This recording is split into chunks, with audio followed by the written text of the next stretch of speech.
Bonjour, bonjour et bienvenue sur le plateau de Bâti Journal TV. Nous sommes à Lyon, Salon Eurobois 2024 et avec mes 4 invités, nous allons parler des tendances, des grandes tendances de l'agencement aujourd'hui en 2024. Pour en parler avec moi, monsieur Éric Tiberghien, bonjour. Bonjour. Éric, vous êtes directeur commercial France de Salsis. De Salis France. Salis. Salis France. Alors, Salis, qu'est-ce que c'est? On dirait Salice, normalement, même en italien. Société italienne, basée à côté de Côme. On fabrique des composants pour le meuble. Donc, on fabrique essentiellement des charnières, des coulissants, des systèmes de porte escamotable, etc., etc. Voilà. Nos clients sont les agenceurs. Vos clients sont les agenceurs. Et vous connaissez, c'est pour ça que vous avez les tendances. Exactement. À côté de vous, monsieur Luc Fernandez, bonjour. Bonjour. Luc, vous êtes président du groupe Rio Escalier, c'est ça? Tout à fait.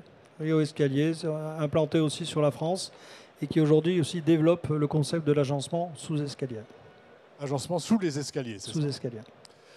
À côté de vous, Marion Dossel, bonjour. Oui, bonjour. Marion, vous êtes directrice commerciale de Crillon. Oui, en Crillon, effet. qu'est-ce que c'est? Crillon, qui est une marque de solide surface du groupe Porcelanosa, qui est un groupe espagnol, plutôt reconnu dans le domaine du carrelage. Et aujourd'hui, on présente également d'autres produits pour l'aménagement intérieur, plutôt application murale, comme le Fitwall et la Luslate. Voilà. À côté de vous, monsieur Tom Milon, bonjour. Bonjour. Tom, vous êtes le dirigeant de Ripaton. Qu'est-ce que c'est? Ripaton, exactement. Alors Ripaton, ça veut dire panard en vieux français, c'est de l'argot. Et nous, on est fabricants de pieds de table, donc on est une métallerie basée à Montpellier.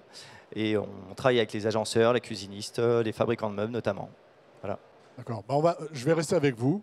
On va voir avec vous les différentes tendances dans vos domaines d'activité. Et puis après, vous me direz ce que vous constatez, vous, des grandes tendances générales au niveau de l'agencement et de ce que vous avez pu constater aussi ici aujourd'hui à Eurobois 2024.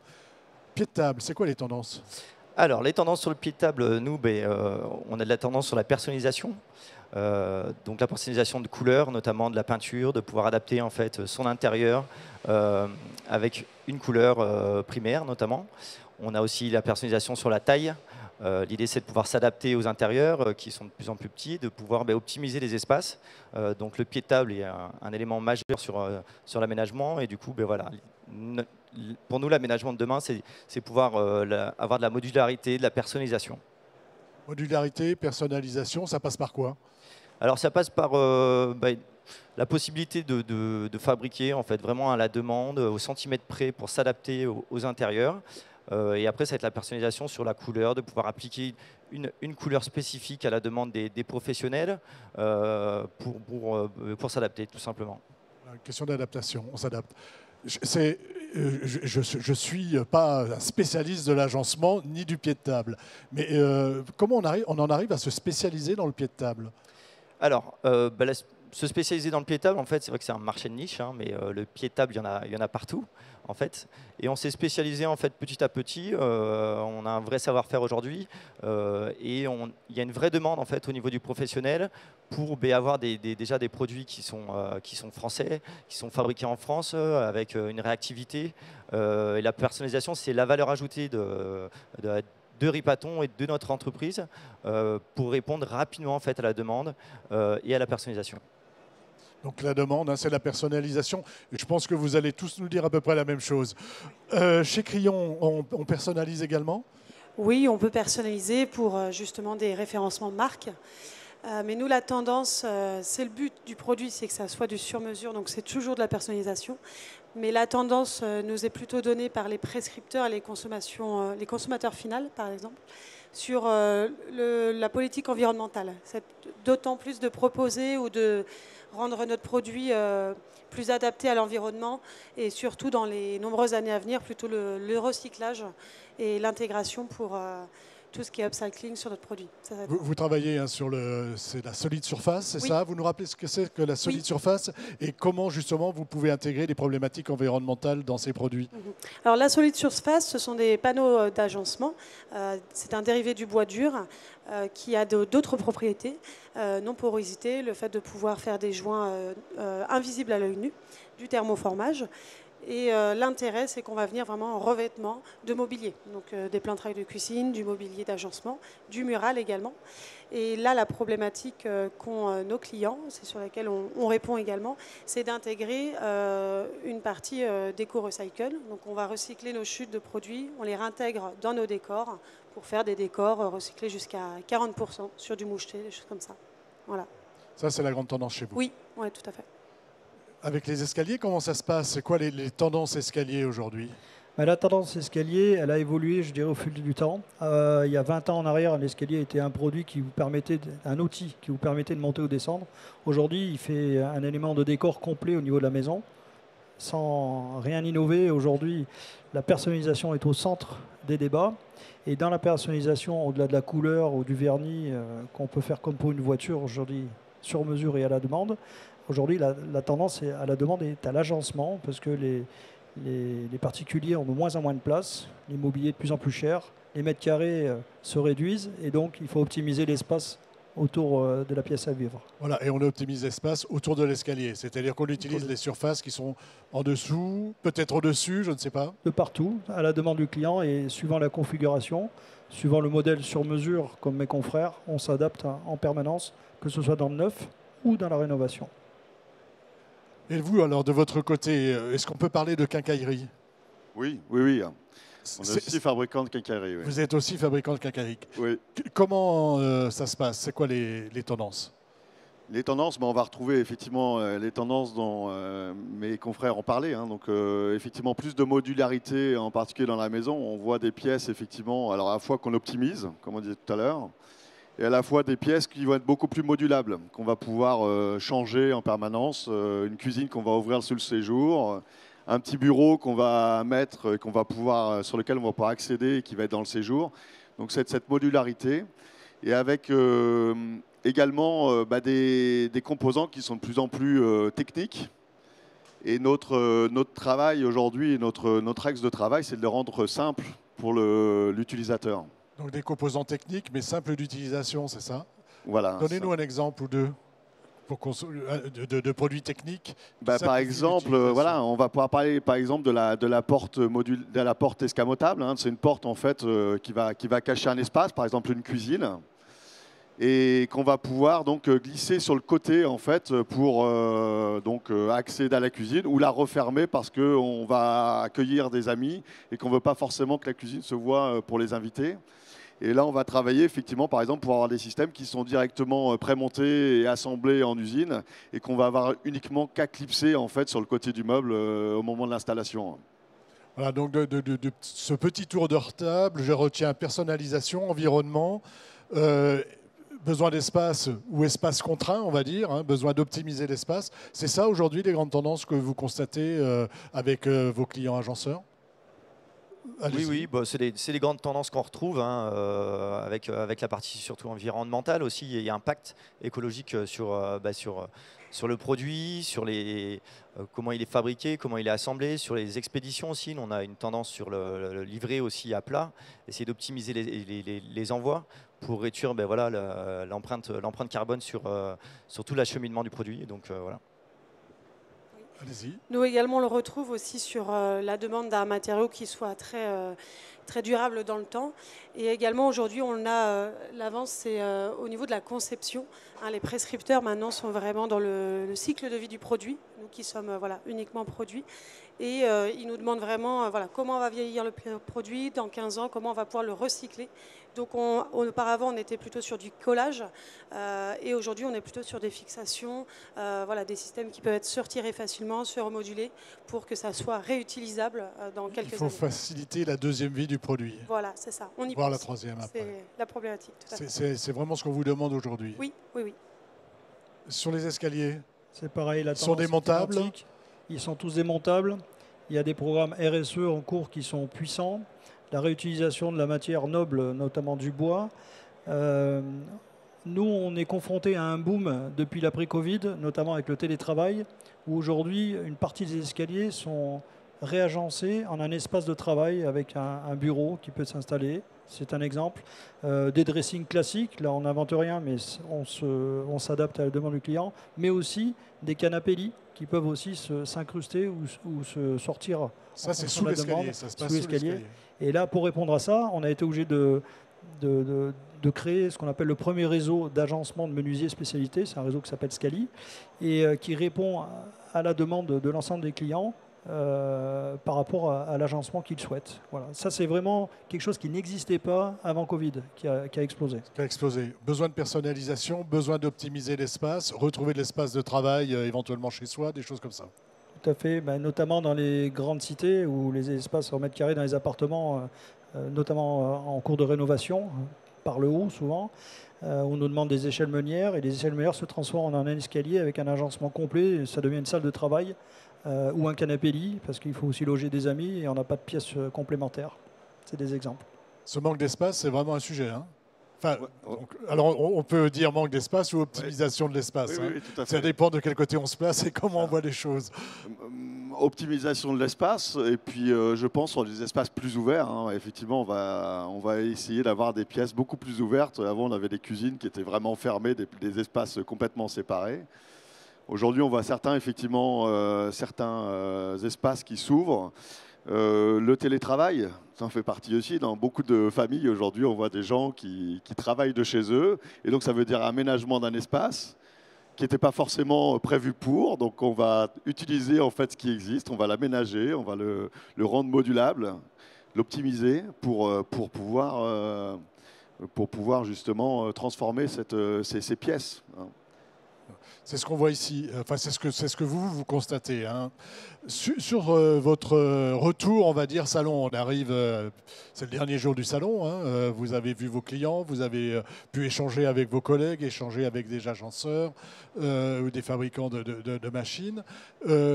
C'est quoi votre bilan du salon sur les tendances, hein? Qu'est-ce que vous avez remarqué? Qui veut commencer? Luc. La demande ne fait que croître. C'est-à-dire que par rapport à tout ce que mes confrères ont décrit, la demande est forte aujourd'hui, à tel point que on a même du mal à répondre en termes de réactivité, de délai. Toutes les sociétés aujourd'hui sont confrontées à ça. Et donc il faut qu'on s'adapte à cette demande. Et moi, si j'en tiens un enseignement, c'est vraiment ça. À notre niveau, c'est une forte demande croissante. Voilà. Forte demande que vous avez constatée ici. Absolument. Une demande d'aménagement d'espace, c'est ce qu'on vient de dire, quoi. Oui, parce que je reste dans mon domaine, dans l'escalier. Un escalier, sous-escalier, vous avez entre 6 et 8 mètres carrés suivant la configuration. C'est quasiment une pièce si elle est bien réagencée, comme le disait monsieur. Et il faut l'adapter après, à la personnaliser à la demande du particulier. Et chaque particulier, aujourd'hui, on doit s'adapter à une demande différente. Marion, qu'est-ce que vous tirez comme enseignement de ce salon ? Pour ce salon, les tendances que je retiens, c'est que les utilisateurs aussi finaux deviennent un peu plus des conso-acteurs aussi. Et ils ont vraiment la démarche de savoir, comme le disait, les empreintes carbone, où est-ce que c'est fabriqué. On revient d'autant plus, je trouve, sur le sur-mesure, mais local, des partenariats locaux. C'est aussi notre intérêt d'être sur des salons comme celui-ci, c'est d'avoir de la proximité. Et c'est là-dessus que je reviens, où c'est encore, je pense, nos forces, c'est d'être présent localement et de pouvoir faire du sur-mesure vraiment adapté avec un meilleur conseil. C'est ça, pour moi, ce que je retiens. Sur-mesure, conseil, personnalisation, environnement. Alors nous, sur les tendances et ce qu'on a pu constater durant le salon, c'est que on a profité aussi de ce salon pour montrer un petit peu nos innovations, montrer la partie démontable. C'est vrai qu'historiquement, on avait l'habitude de fabriquer des pièces massives, livrées soudées sur palette. Là, on a développé des modèles qui vont être démontables, livrés à plat, en colis. Et là, on est venu voir un petit peu ce que pensaient les professionnels du secteur pour voir si ça leur plaisait, pour voir si c'était un produit qui conviendrait pour eux. Et on est étonné des retours positifs qu'on a. Et certains sont très surpris et agréablement surpris en fait, de pouvoir commander leurs pièces à plat, de pouvoir les assembler, économiser aussi en coût, en transport, et que tout ça reste un peu plus écologique aussi. Voilà. On est dans l'optimisation, mais là c'est dans l'optimisation de vos produits et de la manière de les fabriquer et de les livrer. Exactement. Et avec un aspect qui est plus compatible avec un meilleur environnement. Voilà, c'est ça. Donc en fait, et voilà, on voit que les acteurs de l'aménagement sont prêts aussi à changer leur façon d'acheter et de commander des produits aussi qui vont devoir livrer, mais qui derrière ont une facilité d'assemblage, des choses comme ça, quoi. Et vous, Eric? Oui, alors moi ce qui m'a marqué en fait, particulièrement cette année, hein, c'est un petit peu différent de ce que vous disiez, mais c'est le fait que d'un côté je constate des menuisiers qui utilisent de plus en plus de produits prémontés et qui sont beaucoup plus souples en fait en termes d'organisation, de fabrication, etc., qui vont plutôt utiliser éventuellement des systèmes de logiciels, voilà, et qui vont acheter, par exemple, des tiroirs montés, des systèmes pré-montés systématiquement, etc. Et d'un autre côté, des choix qui sont un petit peu différents de certains, qui vont s'équiper de plus en plus et d'une manière de plus en plus importante, avec des machines numériques, avec des logiciels de plus en plus performants, qui permettent vraiment d'aller de la conception, de faciliter la phase de conception jusqu'à la fabrication de manière la plus linéaire possible. Et qui aujourd'hui, dans ce genre de salon, c'est intéressant, sont vraiment à la recherche, moi je trouve, de différenciation. Et je pense que c'est leur force. On voit que l'industrie aujourd'hui évolue vers le sur-mesure. Et aujourd'hui, avec l'outillage qu'ils ont, la possibilité vraiment d'utiliser des produits différents, qui sont peut-être plus complexes à mettre en place pour un industriel, mais qui va permettre justement pour eux de continuer à exister avec une offre qui est pertinente, voilà, et qui se différencie par rapport à ce qui existe sur le marché. Donc on se différencie aussi. Ouais. Luc? Ouais, j'ai ajouté qu'effectivement, pendant des années, on est allé vers la grosse industrie, et là on est en train de revenir à du semi-industrialisme et du semi-artisanat. Et ça veut dire qu'en fait, il faut se réadapter à l'unité du sur-mesure, même si on fait beaucoup de volume dans une industrie, mais elle doit être adaptée à la mode artisanale. Voilà, il faut répondre aux besoins du client qui est de plus en plus, enfin pas exigeant, mais en tout cas qui demande plus de personnalisation, c'est ça? C'est ça, mais ils sont légitimes dans leurs exigences, hein, parce que c'est dans la tendance. Elle le dit, l'empreinte carbone aujourd'hui, c'est un sujet que tout le monde doit prendre en compte. La réduction, l'utilisation de matériaux nobles, réutilisables, recyclables, etc. Donc ça, l'industrie n'y était peut-être pas attentive, en tout cas d'une manière aussi forte qu'aujourd'hui, il y a 20 ans en arrière. Et aujourd'hui, dès la conception, voire la préconception, ça va être pris en compte. On a fait un bon petit tour d'horizon là des tendances. Est-ce qu'il y a quelque chose qu'on n'a pas dit qui vous semble important de dire? Ou est-ce qu'on est bon? Allez-y.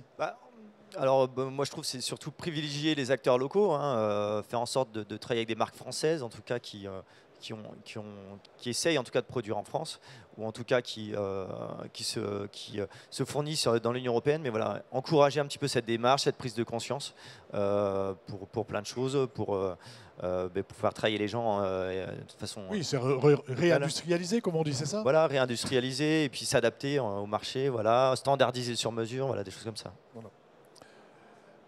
Marion, votre mot de la fin?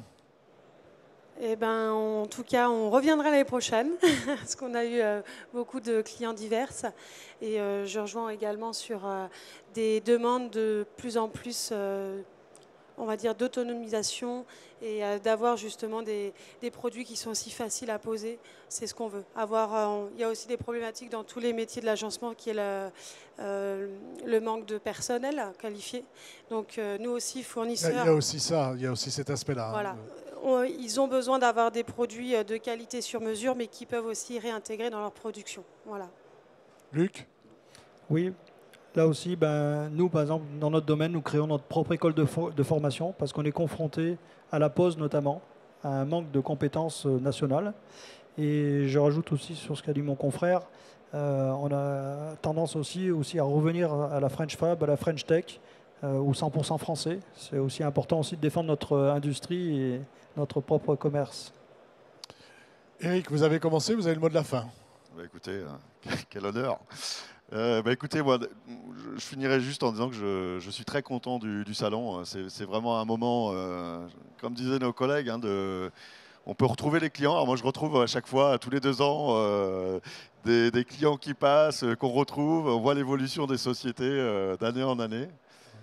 Et c'est plutôt positif. Ouais, très positif. C'est du bien de voir des gens positifs. Exactement. Et puis une offre moi je trouve que c'est un salon qui prend vraiment son essor parce qu'on l'offre, ce qui est proposé, l'offre globale est quand même de plus en plus large. de plus en plus pointues. Et je pense que les visiteurs aujourd'hui, je pense qu'ils trouvent leur compte, voilà, de pouvoir trouver des nouvelles solutions, des nouvelles idées, se remettre en cause, voilà, avancer, quoi. Voilà, donc rendez-vous dans 2 ans et vous viendrez me parler des tendances Avec plaisir. des 2 dernières années. Merci à vous, merci. D'être venu sur le plateau de Batijournal TV, donc parler des tendances de l'agencement.